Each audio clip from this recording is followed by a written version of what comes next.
పెద్ద సంక్షోభం. చరిత్రలో కనీవిని ఎరుగని రీతిలో తినే బియ్యం కూడా దొరకడం లేదు.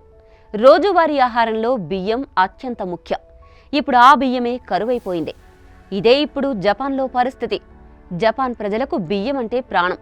కానీ గత ఏడాది నుంచి దాని ధర ఆకాశాన్ని తాకుతోంది.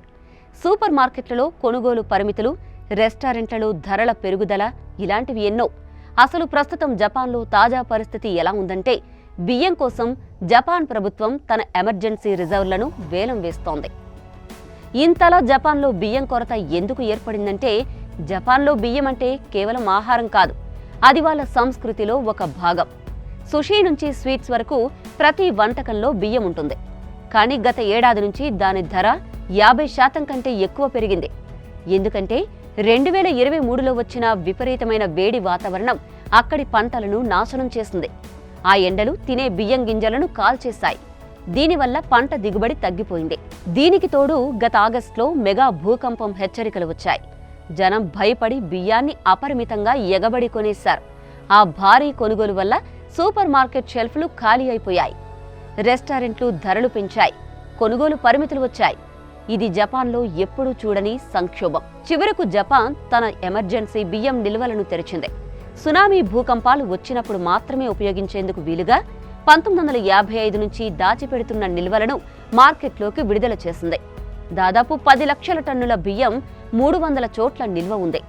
ప్రజల అత్యవసర సరఫరా కోసం ఫిబ్రవరిలో 2,31,000 టన్నులను వేలం వేయాలని నిర్ణయించారు. జపాన్లో బియ్యం సరఫరా వ్యవస్థ చాలా క్లిష్టంగా ఉంటుంది. రైతులు బియ్యాన్ని ఏజెంట్లకు అమ్ముతారు. వాళ్ళు హోల్సేలర్లకు, ఆపై షాపులు, రెస్టారెంట్లకు ఆ బియ్యం వెళ్తుంది. రైతులకు మద్దతు ఇవ్వడానికి ప్రభుత్వం ఉత్పత్తిని పరిమితం చేస్తుంది. అయితే టూరిజం పెరగడం వల్ల పర్యాటకులు సుషీ, రైస్ డిషెస్ కోసం డిమాండ్ చేస్తున్నారు. ఆగస్టులో భూకంప హెచ్చరికలతో పానిక్ బయింగ్ జరిగింది. కొందరు డిస్ట్రిబ్యూటర్లు ధరలు మరింత పెరుగుతాయని బియ్యాన్ని దాచిపెట్టారు. ఇదంతా ప్రస్తుత సమస్యను రెట్టింపు చేసింది. ఓ రకంగా చెప్పాలంటే ఈ సంక్షోభం జపాన్ ప్రజల జీవితాలను గట్టిగా కొట్టింది.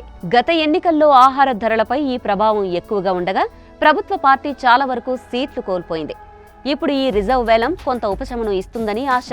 కానీ రాబోయే తీవ్ర వాతావరణ పరిస్థితులు మళ్లీ ఈ కొరతను తీవ్రతరం చేసే అవకాశం ఎంతైనా ఉందని నిపుణులు అంచనా వేస్తున్నారు. ఇక్కడ ఆశాజనకమైన విషయం ఏంటంటే, జపాన్ ఈ సమస్యను ఎదుర్కొనడానికి కొత్త హీట్ రెసిస్టెంట్ బియ్యం రకాలను పరీక్షిస్తోంది. అయితే ఇది ఇంకా ప్రయోగ దశలోనే ఉంది.